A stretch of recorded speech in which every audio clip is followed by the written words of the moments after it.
Hello and welcome to the Gooner Talk, back again with you guys for another show, for another episode of our Raw Reaction series, and specifically our Raw Reaction show, in which we just basically react to the latest Arsenal news, matches, etc. And whilst I can't do these shows straight after the latest Arsenal game, what I can do is do them as close to that as feasibly possible. Although what I do realise is every time I start this show, and you'll see this problem in a second, is this isn't plugged in.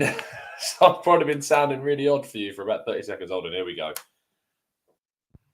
Now you should be able to hear me quite nicely. So fingers crossed I'm now coming through my proper microphone. Massive stuff. Thank you ever so much, guys, as I've said already, for tuning in. Please do, if you haven't already subscribed to the Gooner Talk, please make sure you do and drop a like on today's video as well. What a performance. What a win from the boys last night. Amazing work against Aston Villa. I was at the ground meeting a lot of people. It was an absolutely fantastic build up to the game at the Tollington Arms yesterday with Mike and Ola, and I mean meeting the plenty of the members as well. Obviously, I travelled there with Pablo, meeting up with Dan and Ed, Easy Isle Ed as well. So Owen as well. Owen Young, of course, met for the first time. Amazing stuff to meet so many people and a lot of people from ABW and from of course Lee Judge's side of things too. It was great to see everybody there, and it was we had a great time, and I'm sure that you'll see plenty of photos coming out over the next 24 hours or so of how great it was. It's kind of giving me that buzz. I'm not working Tuesday night. It's giving me that kind of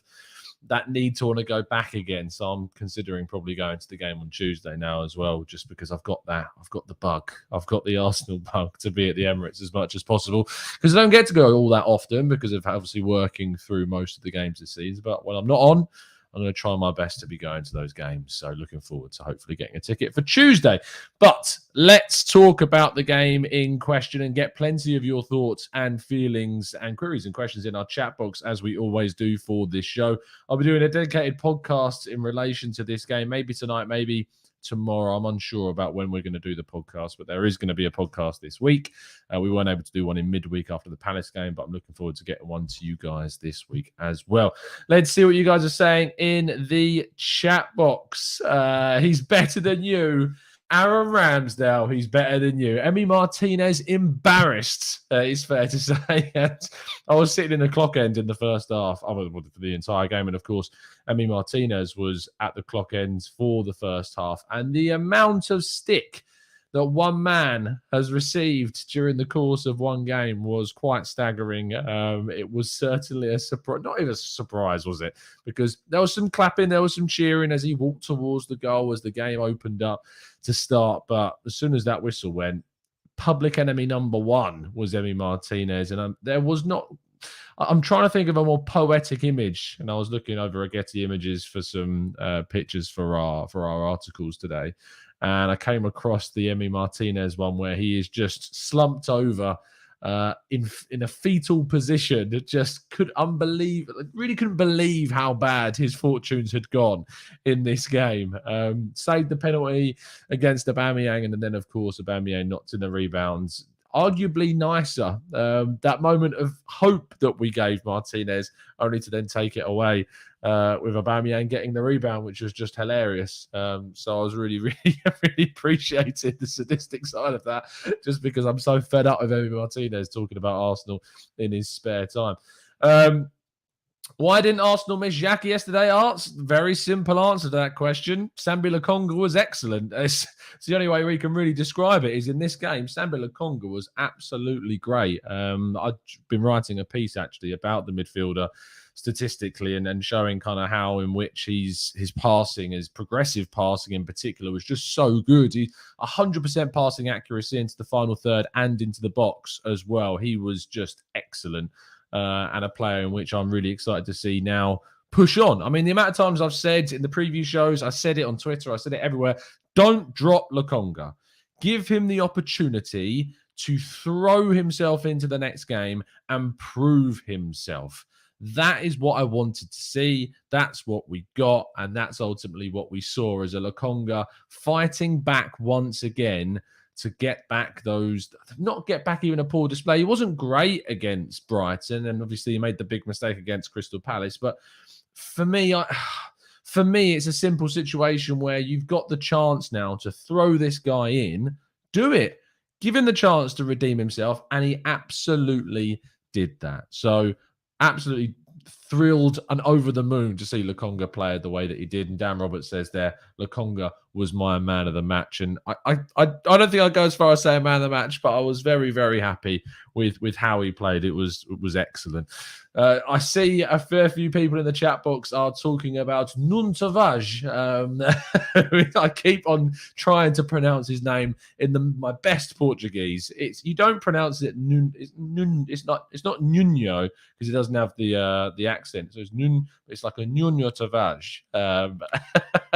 I'm going to be speaking to João Tralleal soon again and talking about how I pronounce Nuno Tavares a lot better. You really want to say the Tavares side of things, but it's just not that. That's just not how you pronounce it. But we're going to have to get used to trying to pronounce Nuno Tavares' name a lot better. As he's going to be playing a fair few more minutes. Kieran Tierney's absence is a big shame, and obviously that sucks that Kieran Tierney's got a bit of an injury. However, if you think back to last season and how we were so affected by Kieran Tierney not being there, not being available for us, Granit Xhaka having to deputise in a left-back role, really frustrating. And then today, obviously, we've now seen a situation, well, yesterday rather, where Nuno Tavares has come in and absolutely smashed it. He was so offensive. Again, I've got another article coming out about him and his performance, and specifically kind of how Arsenal's passing graphics looked exceptionally good, and how in which his positioning alongside Smith Rowe was so much closer to Smith Rowe than Tierney was in the North London derby to Smith Rowe, and you can see how he wants to push forwards. And Gabriel was brilliant, our Brazilian Brazilian left centre back in that left centre back role, because his positioning allowed Nuno Tavares to really push up the pitch and really get so far high up and not have to worry about his defensive insecurities. That's the big thing about Tavares at the moment, is because we don't really know how he's going to be when he's tested in an attacking sense. So we got to wait for that. And I imagine against Leicester, he's going to get tested a lot more than he did against Aston Villa. But what we had the ability in Tavares to get forward and Gabriel to cover that position when he was either out of position or caught out. And he did really, really well in that position. So Nuno Tavares, I was absolutely over the moon with his performance as well. The ball that he laid on for Saka. I mean, Saka, a more experienced, a more mature player, I think, cuts that back onto their left foot, sends the keeper running and just slots it in with their left foot. Or a stronger right-footed player would probably dink it over the keeper and maybe hit it into the ground to get it over the top of the keeper, like Aubameyang did for the rebound. But it was on his weaker foot. It was a great ball. He should score. I can't make any excuses for Saka in that moment. He should score, and I think a more mature player does. But it's just one of those things. 20-year-old kid. He's not going to be able to take every opportunity, but he should have scored there. And it was an amazing pass from Tavares, absolutely. Lewis says Tavares was excellent. However, there are elements of his game that still need work on in terms of defensive maturity. Just hope he doesn't get caught out against Leicester if Kieran Tierney is still unfit. I mean, for you, if Kieran Tierney is fit next, I want to say Sunday, does he play? Does Kieran Tierney come back in, or do you start with Nuno again? I really do. I'm really conflicted, because part of me says play your best players, and Tierney is right now a better player, and we know that he's further down the development line than Tavares is. But Tavares is showing an amazing amount of potential and has played really well. Does he deserve to be dropped? I'm not sure that he does. But I think some people would rightly turn around and say you got to play your best players and fair play. Tavares for an amazing game. You're going to notice my pronunciation go back and forth with his name as I'm trying to get used to it. Benjamin White, respect on that man's name, also outstanding. I mean, there wasn't really anyone that you can pick out and go, well, they were a little bit disappointed. Everyone was great. I love this formation. This 4-4-2, who would have thought Arsenal playing in a 4-4-2? I don't think it was a rigid 4-4-2. I think Lacazette was definitely playing a little bit deeper than Aubameyang, but it was still very much two main goal threats, your two central midfielders, your two wide players in Saka and Smith Rowe, and then the two strikers. It really worked, and I liked it. And what's really funny, and credit to King, one of our members, and we did this on the preview show, but King shouted out his choice of starting 11, and it wasn't the starting 11 that started, But his starting 11 was a 4-4-2. And we played in a 4-4-2, a loose 4-4-2. And it really, really worked. And when we talked about Aston Villa and the ability of Aston Villa to play with their new back three system, Arsenal's really struggled against these back threes so far this season. Chelsea, Brighton, Palace all use back threes. And our 4-2-3-1 style has not worked in those games at all. So when we switch to the 4-4-2 and you've got more of a threat to kind of, have two strikers which are going to operate against the back three, stretch them more. You're not isolating the central striker. All of these things are obviously going to be tricky for Arsenal to navigate, especially when you have that lone striker. But having the two enables us to stretch those back three, pull players out of position, and Lacazette and Aubameyang did that really, really well. So I'm looking forward to seeing this maybe against Leicester. Who knows if we'll stick with it, but I loved the formation. I thought it was absolutely great. Manoj says it was not a 4-4-2. Lacazette played as a number 10 instead of Odegaard. I do disagree. I don't look at it as an out-and-out number 10 position that he played. I saw it as kind of this second striker. People want to put labels and say it wasn't this, it was this, whatever. I don't really care at the end of the day. I think people get far too sensitive. For me, it was a very loose kind of 4-4-2 in the sense that you had Lacazette playing off Aubameyang. I didn't look at him as playing a number 10 position. A number 10 position is something that's quite specific, but he was playing in this second striker role, and I, for one, really liked it. Anyway, who the hell cares? Who the hell cares whether it was a 4-4-2 or not? Matthew says, formations are fluid. The main difference was Laka. Always put your best players on the pitch and stop that crap of Laka and Aubameyang can't play together. I think they can, and we've talked about it previously that we don't really want to see Aubameyang shifted out to the left-hand side because it doesn't give you everything that you need. It doesn't give you everything that you want to see.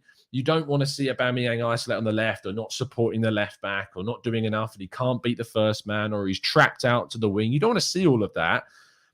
What you want to see is in closer to goal. And so if you're going to play them together, play them in both striker roles. Sure, one of them like Lacazette can be more loose. It could be more fluid and free. But play Aubameyang as close to the goal as possible. Don't shove him out to the wings. And Smith Rowe and Tavares' positioning and their running down that left flank meant that Aubameyang didn't have to be isolated. Also, Aubameyang's link-up play, again, setting up Emile Smith Rowe for our third goal in the game, really does highlight that it's there. And I think that we saw it in the North London derby as well with the little flick. It was exactly the same movement, in fact, wasn't it? It was the little outside of the boot flick around the corner straight into Emile Smith Rowe. He's got that deft of touch to his game, and I'm not expecting him to be the guy that's going to drop in, hold the ball up every single minute. He's just not that player. But if you can get the little 1-2s playing off him or the little cutbacks and, him dropping in ever so slightly, ever so often, it adds a little bit more to his game than just the poacher in the box. And I think maybe Arteta's changing something about him. Speaking of which, Mikel Arteta got it absolutely spot on. And you can't really talk about a display like that without talking about the manager. He put a lot of faith in someone like Sambi Lokonga. He put faith in Nuno Tavares, bringing him in. I know he was forced into doing that because Tini was injured, but still, he was part of the reason that he's at the club along with Edu. They identified him to bring him in. So fair play to Arteta. What I will say about the manager is that now is the moment to build. We thought against, and I remember I did the show saying, is this a turning point when we beat Spurs in the North London derby? It can be a turning point for us, this.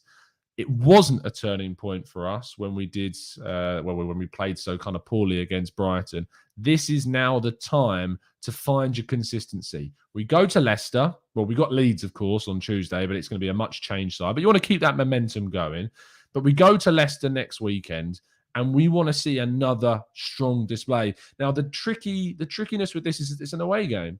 And we were really buoyed by the crowd. The crowd were amazing. I mean, go read my piece that I've just put up and just been published actually on Football London, where I described the entire events of the evening from the perspective of being in the ground. So if you weren't able to be there last night, go read the piece and it'll give you some insight. Link to my profiles in the description down there.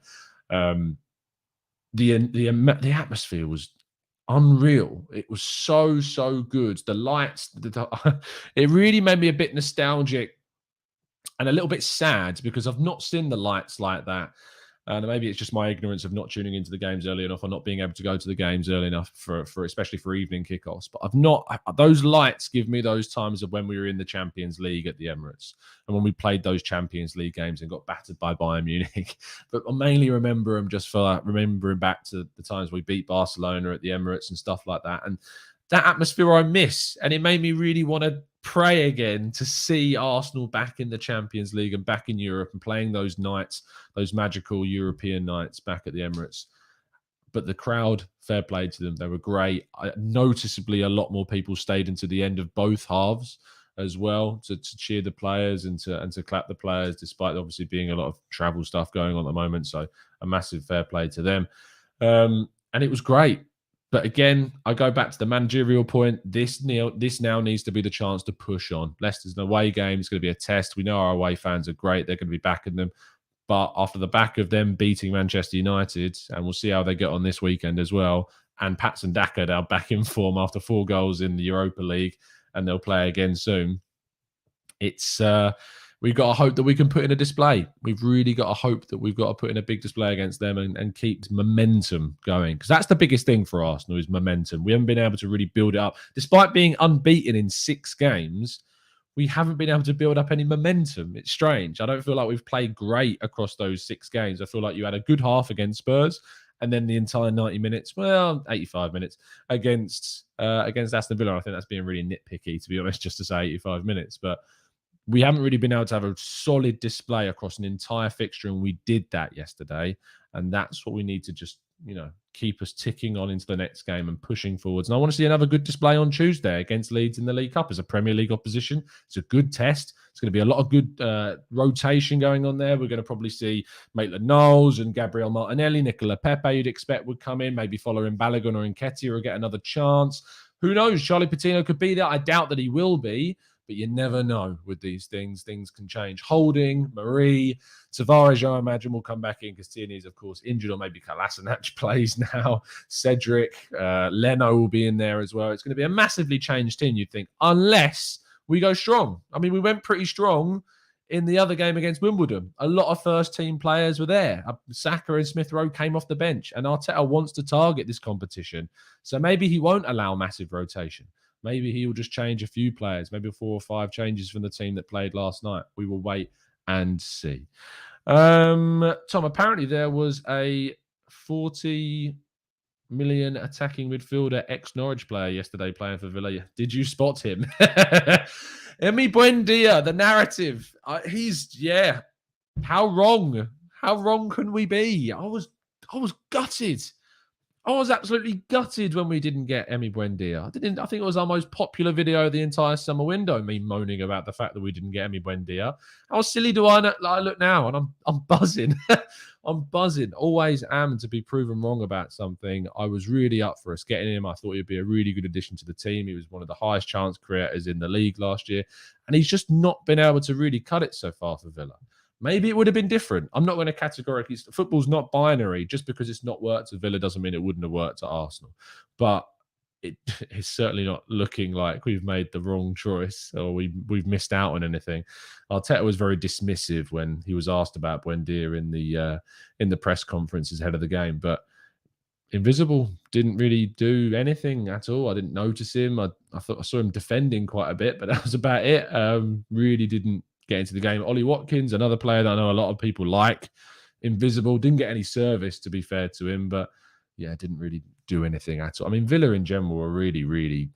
To be fair, we say about them being poor. I think we made them poor. I think we made them really bad. I think we made them look really, really ordinary with how we played. It wasn't necessarily like... The Spurs game, I looked at Spurs and I went, they are dreadful. Absolutely, absolutely dreadful. And the difference is now is that we've put in a game in which we've dominated that other team and we've dominated that team and we made them look bad because we were so good. And I think that's the difference between that game and the North London derby. And I think that's what makes the difference between those two, at least. Dan, I don't know how FPL's going. I'm waiting for De Bruyne to, fingers crossed, start for City. I'm not.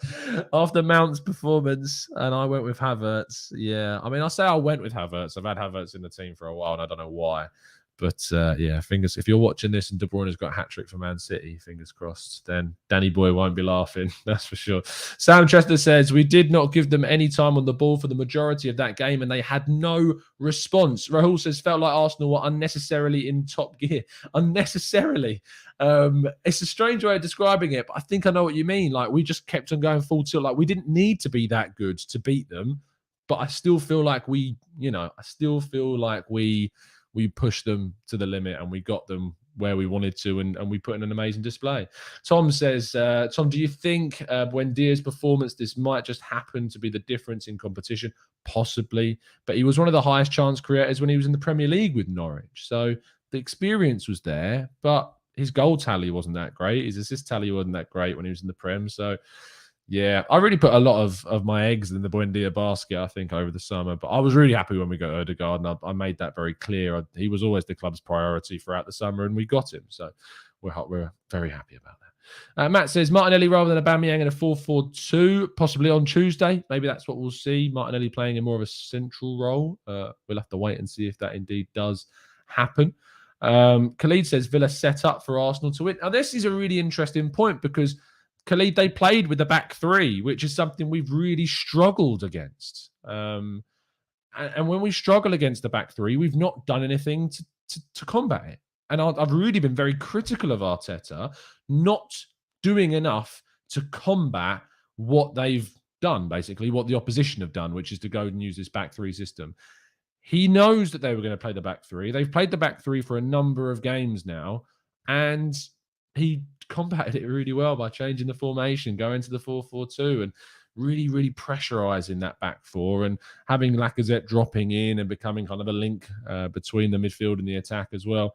And it really worked. It really, really worked. So fair play again to Arteta. And you got to give credit where it's due. And Arteta definitely gets credit for that. Absolutely. So in the formation, as you highlight, Khalid, that we've struggled against, Villa may have set up for Arsenal to win, but if you look at it on the surface, we've struggled against back threes, and Arteta's new system took it apart. So there you go. Sam says they were back. Let's not. I mean, if someone puts in a comment, you got to respect people's opinions, Matthew. Come on. Sam says they were a back three when we lost them last season. Did they go? Was it a back three when Aston Villa won 3-0? Aston Villa 3-0 Arsenal.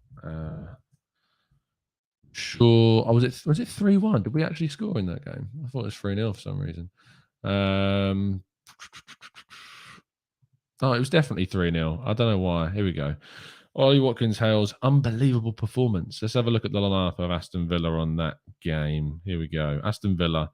Their lineup was, it was a back four. Matty Cash, Conser, Mings, Target. They had McGinn and Douglas Luiz in midfield. Trezeguet, Barkley, Grealish and Watkins was their team. So they didn't play with the back three a year ago. They played with the back four. So they changed. They've changed it recently. They've not had the best starts of the season. I think Dean Smith's tried to react to that. It's not going well. It's not really working. And I'm fine because I'm not a big fan of Villa anymore after all of the narratives. We haven't talked about one thing. We haven't talked about a certain Emile Smith Rowe yet. Somehow, still, we're 23 minutes in and we've barely touched upon the man of the moment, Emile Smith Rowe. I retweeted, and if you haven't gone over to our timeline at the Gooner Talk TV, go over, drop a like, drop a retweet on the tweet because it is just glorious narrative seeing the Aston Villa Twitter account tweet that Emile Smith Rowe has scored. That was great. And not only that, but then seeing him go right up to the camera, grab and kiss the badge. Oh, chef's kiss.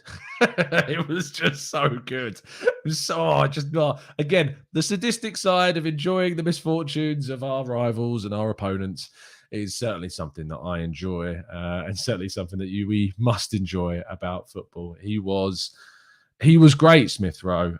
The energy that he gives that left-hand side, the combination play with Tavares was so good. The link-ups with Lacazette and Lokonga. Lokonga, I've been really critical of the way in which we've lacked kind of Granit Xhaka's passing out to that left-hand side. But Lokonga's great performance enabled Smith Rowe to really impact the game with the way that he fed the England Youth International. So Smith Rowe is one of the first names on the team sheet without a doubt. I said in the preview that I wanted to drop Erdegaard, I wanted to take him out of the equation, give him a bit of a rest, take him out of the limelight because his performances have dipped. Give Smith Rowe that continual opportunity to shine. We did that. He absolutely smashed it. I was talking to my editor at FL this morning, Hush, who you obviously will see on the Arsenal Way as we do. Make sure you're going and watching the videos. If you want to watch all the press conferences this season, then please make sure you go and subscribe to the Arsenal Way. Link is in the description. We do lots of discussion shows and fun shows and lots of different stuff than I do over here on my own. But what was I saying? I was chatting to Hush about this. The preview predicted lineup said, drop Pepe, start Tavares, and watch the magic happen. And whilst it wasn't the formation I was after, it was certainly the reaping the benefits of Tavares starting and dropping Pepe. I hate to bring up Pepe in a game that he didn't play, and it's very Graham Souness of me in Pogba style, but he doesn't get in the team. He does not. I'm sorry, but Saka on the right-hand side is just so far above in a consistent level of performance than what we get from Pepe. You can't start Pepe over Saka. You just can't start him because you're nowhere near guaranteed, or no one's guaranteed a great display from any player bar those that are genuinely world-class, your Lewandowskis of this world. But Saka has to play on the right. You can't sacrifice what he gives to a team by playing him on the left. You just can't sacrifice that. And because of that, it means that Pepe is unlikely to play many of our big games and will now be limited, in my view, and should be limited to playing second fiddle to Saka on the right-hand side. It just sucks the life out of Saka's game for me when he plays on the left in comparison to the right. And Saka is just the person to put the time and the investment into our number one starting right wing position. I'm not saying that Pepe is a bad player. I'm just saying that I think that you will lose so much from Saka by not playing him in the right. And I think that Smith Rowe is really starting to shine on the left-hand side. And those two positions are taken. They're filled. I'm waiting for someone to give me an explanation as to why Pepe should be starting on the right without throwing out statistical comparisons between Saka and Pepe when they only look at statistics across like the more general side of things, rather than looking at how Saka's performances are on the right-hand side, how consistent he is on the right-hand side, and not talking about his stats when he's playing out of position. I'm still waiting for someone to give me a solid argument as to why Pepe should be starting over Saka on the right. They go goal contributions. I'm like, yep, that's fine, but we're not playing Saka on the right enough because you're sticking Pepe there, who's inconsistent and can't beat a man. That's the issue that I have with him at the moment, is that he can't seem to beat his player. His touch is off and he comes in fits and spurts, which you need him to be playing at the top level for more consistent amount of minutes during games. It's just how I look at it. It's just how I see it. Lewis says, while Saka didn't have any goal involvements, Saka helped our team play so much. When Saka is having a quiet game, it enables our team to play better overall. It's weird, isn't it? Like, goal contributions is something that we focus on a lot, especially with stats and especially when we look at kind of transfer targets. And yet Saka's kind of what's the word I'm looking for? Involvement, for a lack of a better term, Saka's influence on games is so much better on a consistent basis, even when he's not throwing in the assists and the goals. It's still such a good involvement and influence on how Arsenal play and on beating a man and on transitioning the ball and progressing the play up the field and beating players. He's much better at beating a man than Pepe is. Like, I have more trust and more faith in Saka to beat his man than I do Pepe right now. So Pepe comes in on Tuesday. He plays against Leeds. He's got a big chance to prove me wrong and prove Arteta wrong and to try and get that place back. And trust me, there's nothing more I want than for Pepe to go and prove me wrong. I'd love for him to go and do that. Pepe, I hope he comes in and scores a hat-trick on Tuesday and gets back in the starting lineup and scores a hat-trick at the weekend. That's all I want. But right now, I'm being objective and saying that Saka needs to start. It's as simple as that. And that's the difference between someone with an agenda and someone without one. That's how it works.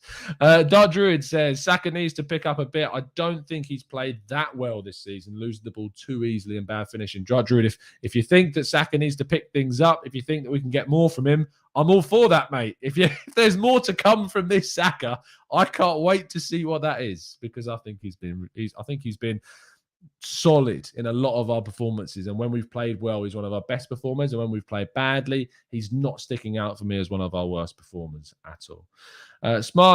Smike says correctly, Saka is not giving anything Pepe doesn't give. He is not beating his player. No goals or assists. I don't know. I disagree. I think Saka is giving us more consistency. I think Saka is giving us more fluidity on the right-hand side. I think he meshes with the other players a lot more. His first touch is better. His ability to beat a player is better. The goals and assists is what are lacking. The goals and assists is what he needs to add. But the problem is when you look at his stats, there's so many times he's playing away from that right-hand side, and that's where we need to see it. And when you saw him play, he should have scored yesterday. He should have scored that chance that Tavares set on a plate for him.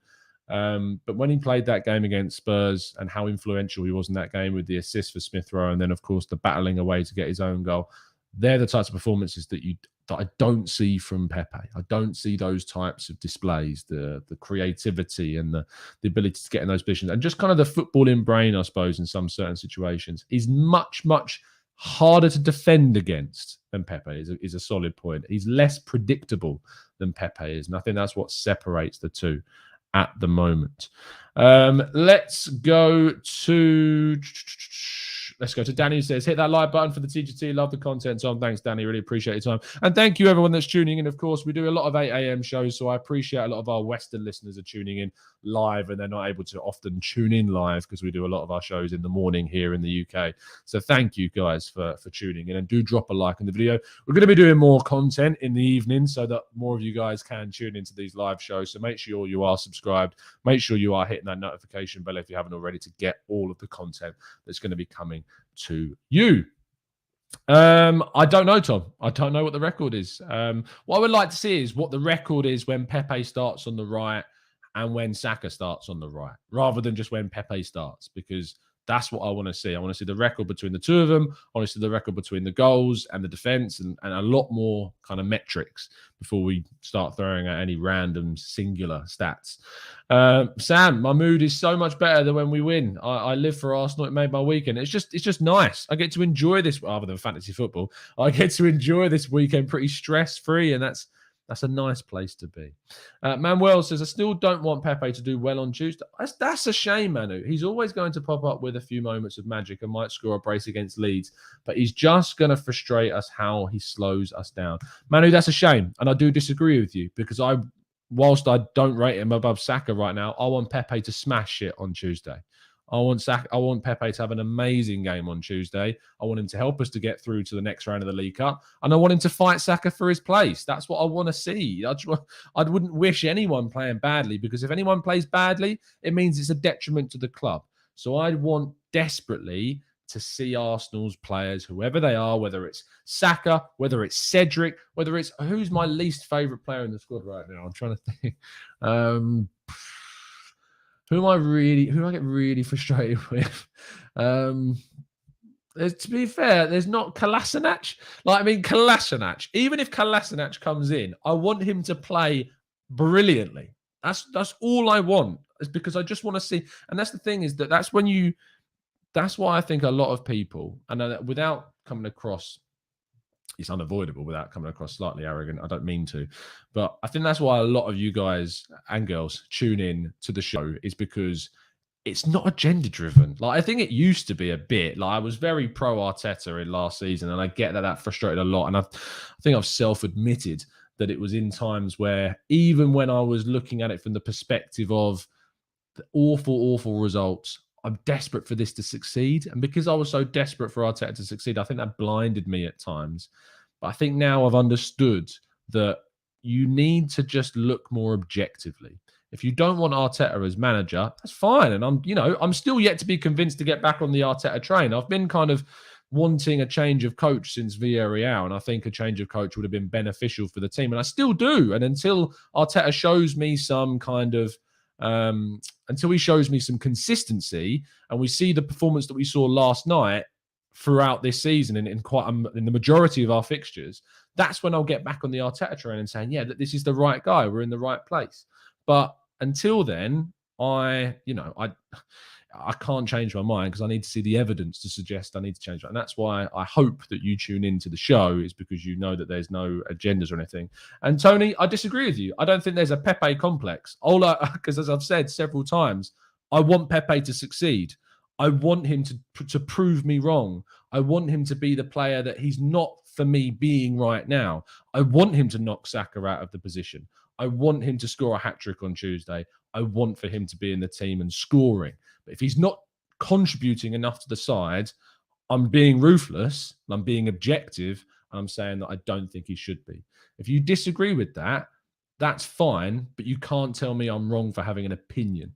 And my opinion is that I think that Saka gets in over him, and I think that Pepe needs to do a lot more to justify starting in the team. And right now, if you said that I had the opportunity to stick with him and see what happens, or go for a signing in the summer and move him on, I'm leaning towards bringing in a replacement and bringing in someone to give them a chance, because I think Pepe's had his chance. So there you go. And Rahul, I said, I don't understand the minority Pepe minority. I assume by minority you mean a small Pepe cult following. I'm always careful with words. Look, every player, and it happens with lots of players. Saliba, you get it with Saliba a lot of the time. You get it with Pepe. You get it with, who else has this? I mean, Lacazette has had it a little bit. Aubameyang too. We have it with managers. Unai Emery got a bit of a cult following after he was sacked. Arteta in the opposite sense. And it's always going to happen because people have their favourites. Martinelli's a really good one, says Schrodinger. Martinelli's a fantastic example. Someone that came in and gave loads of energy, has that classic kind of, it's a very stereotypical English thing that we love people that just run. Like, I want to see people that run and give everything, that are tenacious, like little bull terriers. That's what you want to see from a footballer, is someone that just give you everything. And even if they're terrible, if they're giving you loads of running, you can kind of appreciate them. It's just something, it's very something stereotypically English. It goes to lots of different cultures as well. But it's just something I, as an English person, really kind of know about. It's just something that's really kind of that's latched on upon in the English game, is someone that just will give you running for days. And Martinelli brought that. So I think that's what's given him that cult following style. But we'll see how it changes. I think that we can just hope that whoever plays, that they do their absolute best. It's like the amount of times, what is it? We've looked at the manager and gone, do you want Arteta to fail, or do you want a change of coach? And if your answer is the first one, and you want him to fail so there's a change of coach, I just don't believe that to be an Arsenal fan way of looking at things. That's the problem. That's the issue. And if you ever want Arsenal to lose, besides it stopping Spurs from winning the league, which is the only time you're allowed to, you're not an Arsenal fan. And I feel like I'm a broken record because I've said this a number of times, but that's just where it is. Dave, what did I say about Martinelli that's not fair? I think there's a lot more to Martinelli's game than running, just to make that clear. I'm just saying one of the characteristics about Martinelli's game, why he gained a bit of a cult following, was because of how much of the effort he put into games. He's way more than just a runner. But what I'm saying is that's certainly one of the things that why, despite being just 20 and being pretty invisible in the 2 games he played in the Premier League from the start of this season, that people are still desperate for him to play over players like Saka or play over players like Aubameyang, which I've seen genuinely people wanting to happen, which makes no sense. So that hopefully, makes more sense of what I was trying to say.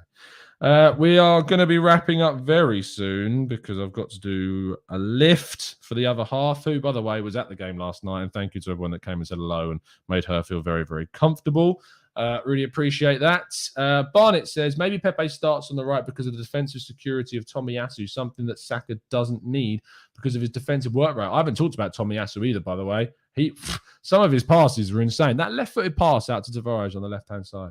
Unbelievable. Oh, so good. So good. So in regards to your question, though, maybe Pepe starts on the right because of the lack of defensive security. Because of the defensive security. I'm not sure. I don't know if it's anything to do with the partner of the right back. I'm very much of a fan of saying that a player should stand on their own 2 feet and shouldn't need someone to make them play well. And I think that Saka can stand more individually. And I think you're right in saying that maybe Pepe needs a better partner or is more reliant on his partnering right back to give him the right service. Whereas I think that Saka can be more individual and individually brilliant and influential on games, if that makes more sense. What did you think about Partey's performance? Again, that's Partey. That's kind of the Partey that I want to see. I want to see a Partey that's influential. I want to see a Partey that wants to score, but isn't, is being a little bit more intelligent with when he chooses to shoot. And thankfully, his shot was on target yesterday. But that's the Partey that I want to see. That's what I want to do. I want to see a player that I know I've seen La Liga be La Liga's best midfielder at times, and he was that good. He needs to learn the Premier League more. He needs to get more minutes. But fingers crossed, we'll see that. James Rose says, what's your thoughts on the ref? I thought he was poor and didn't see much wrong with the disallowed goal. I haven't seen the disallowed goal back, actually. I'm yet to see it in replay. Obviously, being at the ground, it's very difficult sometimes to get replays of certain things. And I started work at 7 this morning, so I was straight into writing about the game and stuff like that. I've watched back the extended highlights, but I'm still yet to see that. The ref didn't really come into my mind, James, because we were playing so well that I didn't have to worry about him, which is a really nice place to be. So I can't really comment on that again without watching it back in full, which I know the boys over at the Arsenal Vision do on a religious basis. So I know that they'll be covering that. But he didn't really crop up in my mind throughout the game. Maybe that's something from being at the ground and watch, especially when you're in the lower tier of the clock end. It's really hard to have like an overview. Hopefully I can get a ticket on Tuesday that's more of a lofted position, so I've got a better analytical view. But I was just happy to be there. Football.London, mate. Links in the chat. And in the chat, links in the description if you want to go and find it. Plenty of solid content out there for you to go and check out. And check out our YouTube channel as well, The Arsenal Way, which you can follow for even more stuff as well. Adam says, Tom, don't you think that Pepe is sometimes a scapegoat for all of our issues? If you compare Saka again and Brighton and Pepe and Palace, their performances aren't dramatically different. And again, this is the danger of obviously picking out individual performances and just comparing 2 games. It's not fair. It's not fair for Pepe. It's not fair for Saka to look at just 2 games. So I'm sure that if you just plucked 2 games from the air, you'd be able to find an argument that suited your angle. But you need to look at it consistently. And from watching both of them for the entirety of their Arsenal careers, I come to the conclusion that Saka is going to be a better player and is actually having a more of a present impact as a right winger, and he's better as a right winger, and that we suffer by shifting Saka onto the left. But sometimes, can Pepe be a scapegoat? I think it's difficult for Pepe to become a scapegoat because of the position that he plays. I think that the right wing and left wing positions, they're hard to scapegoat players. I think you look at centre back, you look at centre mid, you look at number 10 as the creative fulcrum of a side, striker, goalkeeper. The spine of a team and the positions in the spine are much, much easier to find scapegoats. I'm not sure that wingers are necessarily the same thing, but we will wait and see. I am going to wrap things up there. So we will wait and see. Thank you so much, guys, for tuning in. I really appreciate you all tuning in, as always. Sorry that we haven't been able to go through as many of your comments as I would have dreamed to have been able to. I'm hopefully going to be back this afternoon for another show this evening, a podcast. So you'll be able to jump in again in the chat box, and hopefully we'll be going through some more of your questions. So I'll let you know. Follow us on Twitter. And I'll let you know when we'll be going live. But it's been an absolute pleasure to speak to you. Please drop a like on the show if you haven't done so already. Please enjoy the rest of your weekend stress-free, knowing that we are joint on points at the moment with Manchester United, which, when you consider the start that we had to the season, is quite funny considering they signed Ronaldo, Sancho, and Rafa Varane to add to who they already have. And little old Arsenal on the same odd points. So there you go. Thank you guys for tuning in. I'll see you very, very soon. Have a fantastic day. And as always, up the Arsenal.